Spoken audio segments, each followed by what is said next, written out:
All right, so really excited to have with us an absolute, in my mind, pioneer of the sound field for motion pictures, and has 2 years in a row been nominated for an Academy Award with Birdman the previous year, and then this year with The Revenant. So please, let's welcome Martine Hernandez. Thank you.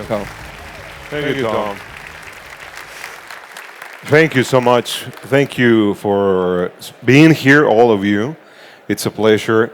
Honestly, as you all know, we are lucky to be part of a talented team, which has been my situation since I started working when I was a little kid, 18 years old when I started working on the radio.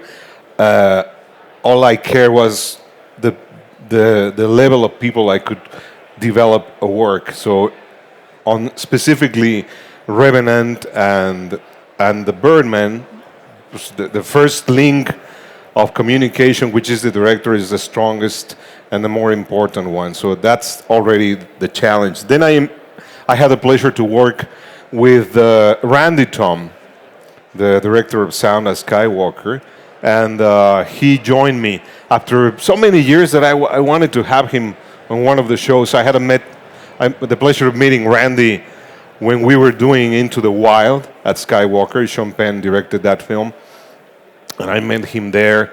And ever since, probably that was 2007, ever since I wanted to work with him in one way or another, and we finally had the pleasure to do that with The Revenant on Alejandro films. So you can imagine that's the level of conversation we try to keep with everyone involved in the longer conversational piece, which is doing sound for a film. So I'm not the only one. I'm the lucky one here. Sure, today, for sure. It's a team effort, that's for absolutely, sure. yeah. But what's fantastic to me is the type of soundtrack that is a traditional Hollywood, filled wall to wall with explosions and soundtrack score.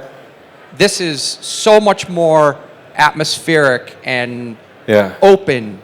And maybe talk about the approach from working with the director to approach something completely differently. For instance, the Birdman perspective was such an important part of the storytelling. Yes, that's a very good question, because we wanted to keep it real as much as possible. And at the same time, because that's Alejandro's ways, he wanted to keep it very unreal. No? And where is the boundary? How much is real? How much is not? You know, it can be so subjective at one point that it's a very interesting and challenging process to see how much of the reality sneaks in the dream world and how much of the dream world leaks into the reality. And you don't find that easily. It's just a process of keep working, and that's it. The film itself, The Revenant, allowed us to do that. Because if you watch the film in a perspective, it's a sci-fi film. It's a fantasy film. It happens in a world that has no reference to our world. We are just our geographical reference is a building, a pole, the lights, the cars. But if you stay for about a year in the woods, those reference vanishes. So these people lived in a completely different world, sound-wise as well. So it was a learning curve and a learning process to all the editors to understand that we were surrounded by a completely different world, not just the environment, the world, and the size. Now, Alejandro wanted to keep the size of the main character. You're in the middle of this mountain and the ice, and maybe you're exhausted, and maybe you start having hallucinations or delusions that because so it's a combination of all this process that is hard to explain to an editor until you work with the editor and finding. That's what I like a lot about doing sound, because in a way it's like cooking. No, you sit there. If you have time, you sit in the cutting room and you start thinking, we need to add more of this, more silence, more space, shift the elements. We discovered that when we were doing Birdman. We found, obviously, if you have seen both films, they have a storytelling in a very linear way, in a narrative which is closer to the single camera shot, which was the original purpose of Alejandro to do Birdman. And with The Revenant, it happens as well. So the editors had to learn that you cannot just illustrate what's there. No? Oh, you see a river, put the river. You don't see the river, forget it. Put the other thing. And that never works. You have to, like here. No? If this is my point of view, and you are going to be watching yourselves here, but then I'm going to walk. Then I'm going to walk there. It's going to be a completely different sound. If you think about it and you're conscious about it, that's a very clear example of reality. It's just so obviously, so it happens in a way that we are never even perceive that, no? But it's certainly very different. Acoustics tell you. Whereas if you are blind, you know where you are because the acoustics, how close to the wall I am, how far, how small the room is, how big, you know. So that has to be enhanced in the hands of the editors that worked on these films, because at the same time, and this is an amazing platform to work on, when we were cutting on the rooms with the Pro Tools systems, we were already taking care of these shifts, because we didn't want it to spend a lot of time in the mixing stage doing some. Of course, we did some of them, you know, and that's why you spend also a very creative process working with the machines, the editor's machines, in the mixing stage as well. But you save time if you prepare. Sure. Now, you have an advantage in that early on, well, first of all, you have a great relationship with the director since you were 18. Correct. Or even before. A little bit, yeah. Yeah, and then you're on board from the day the script is turned over to start the conversation with him, as opposed to the traditional model where the movie's cut and then the sound team is brought on. Yeah. I think as a sound, well, the name of the job that I have is, I didn't put that name, it's supervising sound editor. Some supervising sound editors don't touch the system. They more like organize who is doing what. It's okay, it's a different way to work. I like to work, but it was very different experience for me working on The Revenant than working on Birdman. So the size of The Revenant and the timing I got into the project was very different. So that makes my situation working there as well very different. But I'm saying this because I feel like there is an opportunity of translate and have a communication, obviously with the director, because he's the first that needs your translation into your own world, as the cinematographer is doing the same with the camera, and the actors, you know, and the script writers are working, translating the director's vision. The director clearly knows, or at least he thinks he has a clear idea of where he wants to go, and we all help there. So I am a translator of that, and I try to explain and share this with my team, no, with the editors. And here was very clear that we didn't want it to illustrate, but think about why the camera is there, and then the camera is here. There is a reason for that. And that should have, obviously, a correlation with sound. It doesn't sound the same where you are. The camera is in the ground, but the camera is there, and the character is, by the way, walking on. So every angle, every perspective needs that coherence, and the sound should at least try to change as well, no, and point there. The normal editing process of cutting sounds doesn't work. So you want to keep a lot of the elements there, but now they shift. They have a different relevance. At this point, we had an idea, Alejandro and I had an idea of where we wanted to shift the overall environmental sound, not backgrounds, but the thing about the music and the whole thing, playing with one of our childhood heroes' music, which is Ryuichi Sakamoto.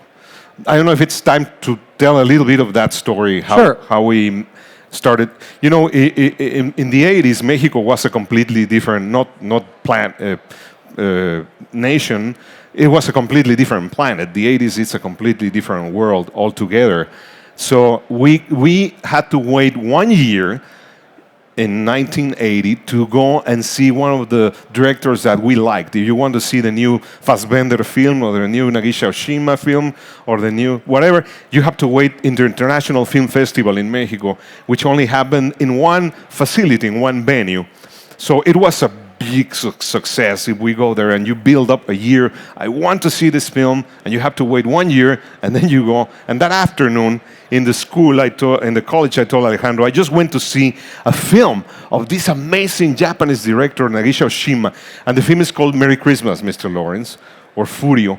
Please, if you haven't seen it, take a look at that amazing film called Furio, or Merry Christmas, Mr. Lawrence. It's a British Japanese co-production about the Second World War and these captives British army kept in one island in Japan. So anyways, one of the actors is David Bowie, and the other actor is Ryuichi Sakamoto himself. And the character falls in love with the character of David Bowie, and he sees him as a demigod, someone unreachable. It's a very interesting film. But the music also was composed by Ryuichi Sakamoto, so it was mind-blowing to me. I was probably 17 or something like that, and I went to college and I told Alejandro, and Alejandro told me, at that time Alejandro stuttered, I have the record, guy. So he gave me the vinyl, and I watched the vinyl, and it was like having a piece of, a piece of heaven. No, it's a physical thing that you never thought. It's very expensive to buy a vinyl for a 17-year-old kid.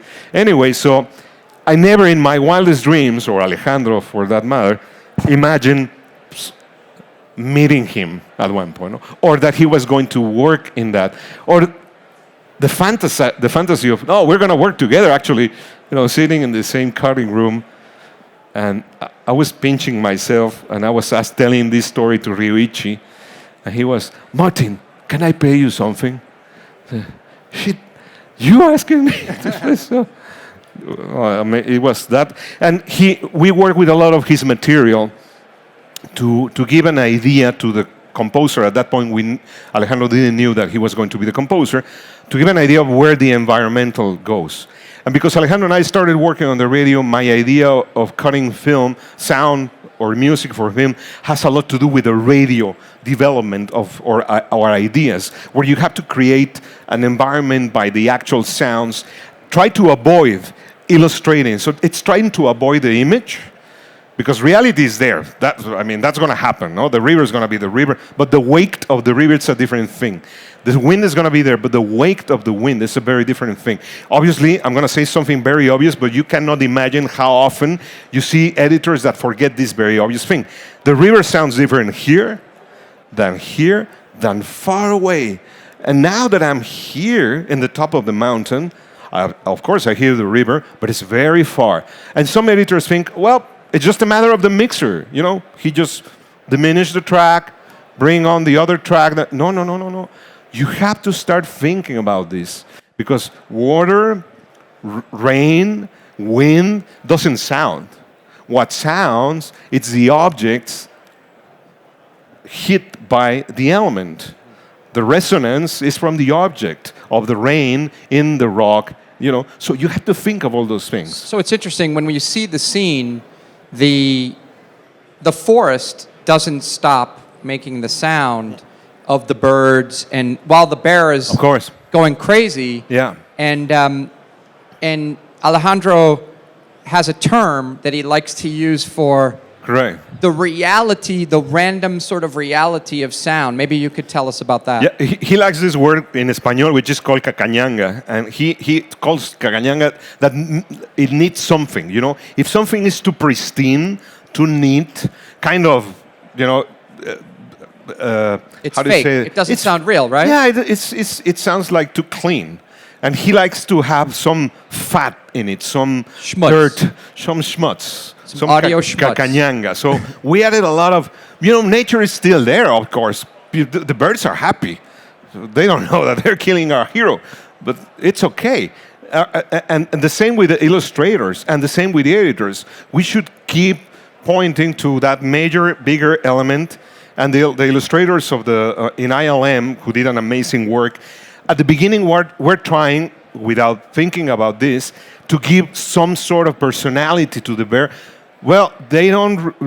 It's just the bear, and the mama bear. What she wants is to protect the cubs from this predator, and that's it. So it was a combination of the conversation of Alejandro with the people working on ILM to tell them that avoid just illustrating, and try thinking about the bigger scope of things. So, but anyways, it's a pleasure to work with a director that has a very clear idea of where he wants to go. And sometimes he doesn't have a clear idea, which is a better challenge. Sure. And maybe you could tell us a little bit about your background before you became into film sound. You were actually, you may not know, but he can't really walk down the street in Mexico because he's a famous radio host. I was, yeah. Right? Some time ago. Yeah. Some friends, and even Alejandro is, remember for those years. I think it was a very interesting school for us working ideas for radio, because the process of thinking for sound on the radio, or at least elaborating a story for the radio, is very close to the process we use. Not only because the technical side, because even that is very similar. You have to EQ and compress and the voice, and I love that part. And when we were starting on the radio, we didn't have amazing tools like this. It was very expensive, almost impossible. Now I have a personal recorder, a portable recorder, and I bring my file to my computer, put it there, and I start building a story. And it's amazing. It's instant gratification. And we learned 6 years of doing this. So by the time Alejandro started doing more advertising, and we had to shift sounds for image, we still were thinking about creating sound as we were doing sound for radio. And the same happens through the process of when he jumped into doing the first film, Amores Perros.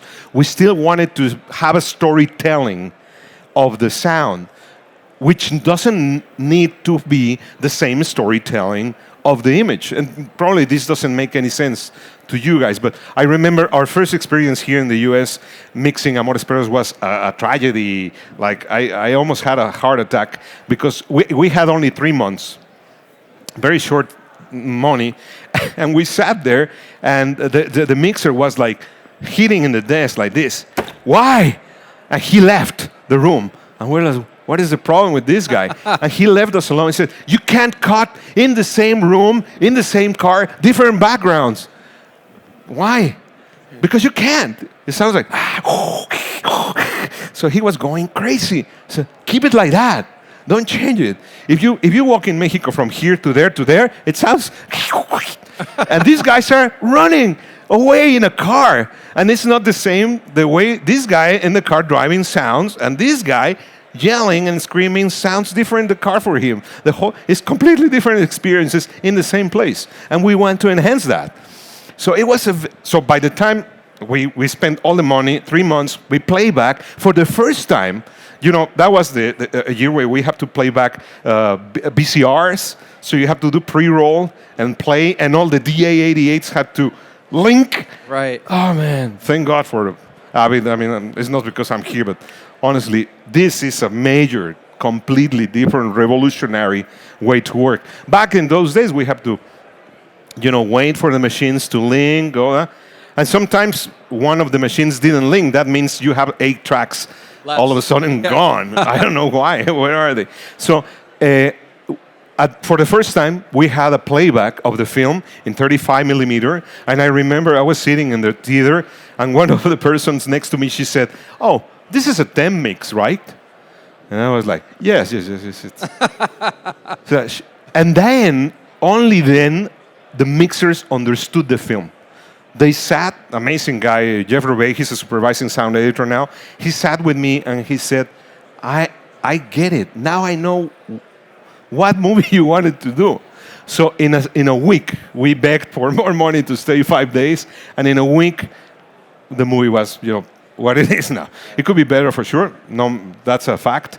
but we had zero experience at all. It was we just Alejandro and I and all the people working there. We just jumped there like crazy. Sure. Yeah, but I think too the magic of Into the Wild and a lot of the movies that you do, and what makes you so incredible is the lack of sound or the atmosphere, and letting that be a part of the storytelling is so important, where you are taking risks of what you're playing as perspective, and maybe talk about, how do you choose what you're featuring, music? it's all about, again, if there is a storytelling, you need contrast. You need silence. You need, I've seen a lot of films that only show wall-to-wall sound because we think it's sometimes the absence of sound. And obviously, all the amazing directors that I admire have that. If you watch a Kurosawa film, it's a silent film. No sound, nothing, and one mono track. Right.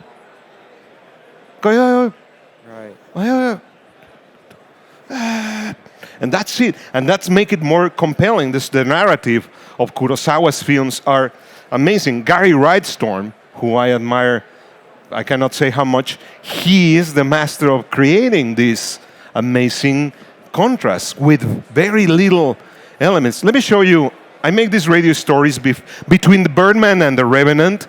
I was working 1 year in the radio. And sadly, this is a little bit in Spanish, but I'm not going to bore you with the whole piece. I'm just going to put a little bit of it. Let me show you this, guys. This is my recording on my portable device. And this is what I like to go and do. This is the worldwide day of cycling. So everyone in Mexico went out and used the bike for almost half a day. And many of the streets were closed. And it was very impressive to see, probably were 30,000 guys completely filling out the street. So I was recording all this, and then I went to my laptop and built this story, which is a very pleasurable way, again, to communicate something. I was there, I was feeling this, I saw this. So in a way, it's the same. It's kind of instant gratification. But I have my sound effects as well. No, I have like here. I don't know if you can hear that.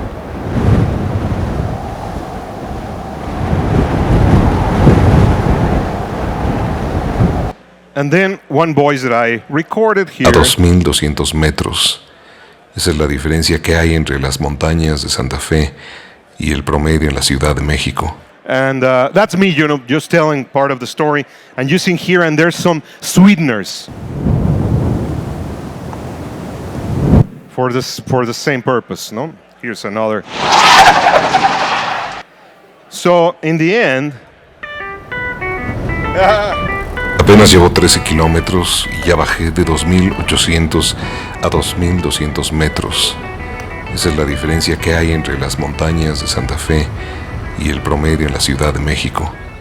Estoy en el cruce de División del Norte y Xola, y me he encontrado el primer grupo, más o menos unos 8 ciclistas.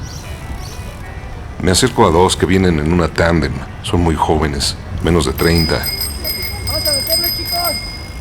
Tenemos ahí contacto con ellos. Entonces, nosotros estamos organizando la semana de la bici. Toda la semana vamos a tener actividades en torno a la bici. Mientras la chica me dice esto, el grupo de ciclistas estamos ocupando respetuosamente el carril de baja en División del Norte. Pero pongan atención, van a escuchar la voz de una de las ciclistas atrás diciendo: cuidado con la camioneta. Y es que viene un tipo desesperado por rebasarnos. Le urge. Y como tiene que dar vuelta a la izquierda en vez de esperar, el pobre diablo decide acelerar para rebasarnos y dar una forzada vuelta. Vaya, pudo habernos atropellado en su desesperación.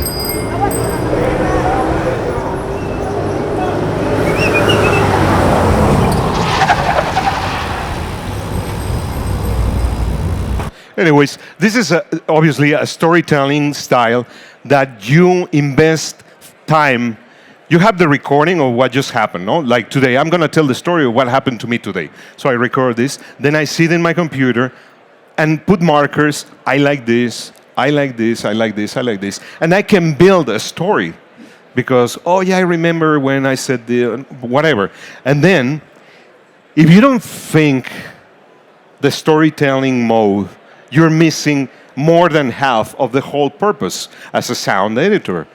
Obviously, we are using here a dialogue, but something that you can write, something that you can read. But when you are cutting for film, it's exactly the same. The only difference is that you're changing your narrative and your storytelling for the one built by the director and the actors and the editor. But now, it's amazing how, and this is something that you guys made amazing with the new system of Media Composer, that you can share one idea that Alejandro just did with The Revenant. I had it there with me. And it was a completely different perspective of the narrative and made sense, and I can fix it right away and send it to him. Real time. So in that sense, with Pro Tools 12.5, we have the new cloud collaboration functionality.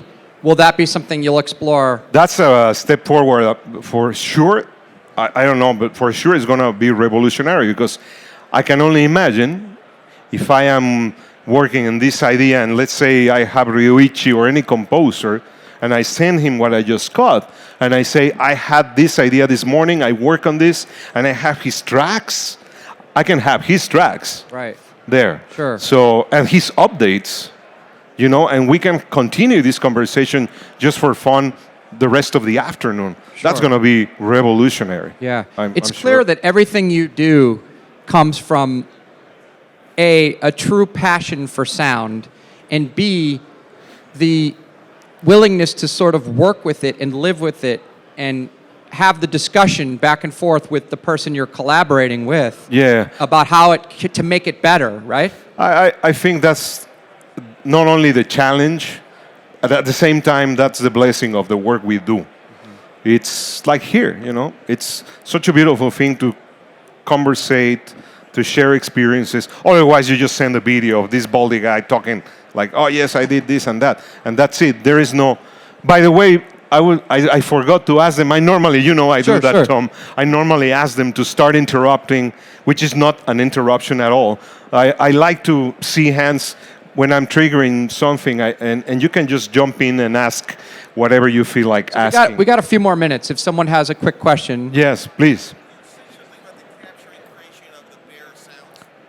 Oh yeah, about the capture and the creation of the bear sounds. Yeah, the challenge for Randy was it could be a very reasonable challenge to make it real, but there is no such thing because there is not a recorded event of that. So how exactly is real?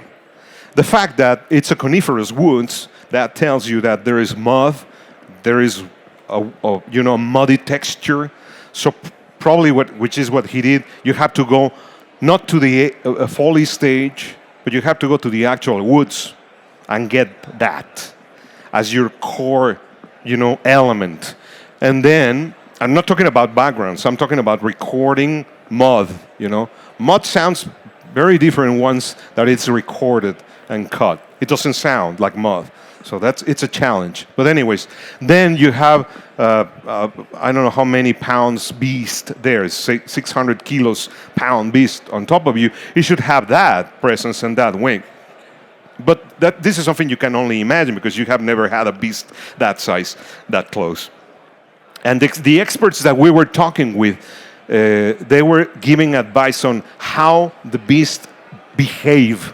What they do to you. They put you this way, then they put you this way, then they smell you, then they lick, then they go, then they return, So all that was based on some of the footage these experts have, specifically one. And he said, if you get to hear in the woods the sound of the cubs like this guy, that's probably the last sound you're ever going to hear in your life. Because after that, Mama Bear is very close and you're going to go. So Randy was keeping this in mind in order to make it more creepy. The performance of the bear, it doesn't have to be growling all the time. Just leave, silence. And Leo as well. all this part of this, almost all of it is Leo's ADR on breathing. He spent a lot of time with Alejandro on the ADR recording stage, just doing and that for the whole movie, right? Because that's a lot of the movie as well. I don't know if that was the question or not. Sorry. Yeah. All right. We're out of time. Yeah, but everyone, really. please thank Martin so much for Thank you taking so the much, time with guys. us today. It's fantastic. Gracias. Absolutely fantastic. Thank you for your patience. Gracias.